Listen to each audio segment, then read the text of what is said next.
जनवरी 1996 उन दिनों कोल्हापुर के थिएटर में दिल वाले दुल्हनिया ले जाएंगे फिल्म लगी थी।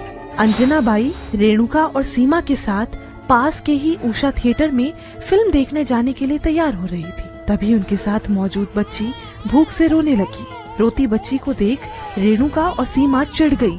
रेणुका ने बच्ची को उठाकर वहाँ बैठी अंजना बाई की तरफ धकेला और बर्फ जैसी ठंडी आवाज में खींचते हुए बोली, परेशान कर दिया है इसने, इसकी गर्दन दबा दो और तब तक दबाए रखो जब तक ये मर न जाए।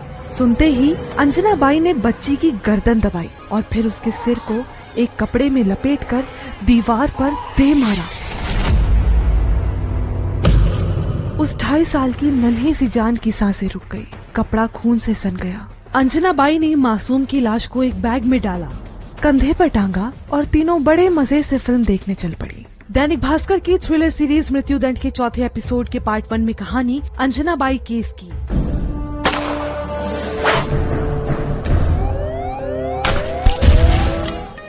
लाश वाला बैग बगल में रखकर तीनों ने करीब 1.5 घंटे तक फिल्म देखी। जब इंटरवल हुआ तो रेणुका उठी, बच्ची की लाश वाला बैग उठाया और जाकर वॉशरूम के कोने में धीरे से रख दिया। इसके बाद उसने समोसा खरीदा और वापस थिएटर में चली गई। तीनों ने बड़े मजे से समोसा खाया, फिल्म देखते देखते तालियां बजाई, मौज मस्ती की और फिल्म खत्म होने पर अपने घर लौट गई।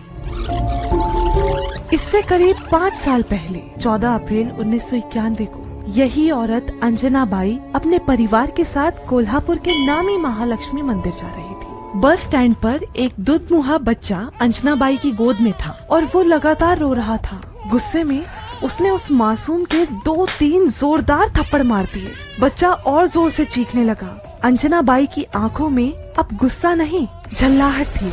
वो एक कोने में गई और पूरी ताकत से बच्चे का गला घोट दिया। छटपटा रहे बच्चे की उसने गर्दन पकड़ी और सामने लगी लोहे की रेलिंग पर 2-3 बार उसका सिर दे मारा। बच्चे की चीख थम गई। उसके शरीर में कोई हलचल नहीं। अंजना बाई ने धीमी आवाज में रेणुका और सीमा को पुकारा। कहा, इसके कपड़े बदल दो और जल्दी से मेरे हाथ धुलाओ। रेणुका के हाथ में वड़ा पाव था। अंजना बाई आराम से बैठकर वो खाने लगी। रेणुका और सीमा वहाँ से आगे बढ़े। इनके साथ एक मर्द भी था। कुछ ही दूरी पर उन्होंने देखा विक्रम हाई स्कूल के पास एक टूटा हुआ रिक्शा खड़ा था। तीनों ने आसपास नजर घुमाई और चुपचाप बच्चे की लाश को उस रिक्शा के नीचे सरका दिया। इस हत्याकांड के 3 साल बाद 18 अक्टूबर 1994 रात के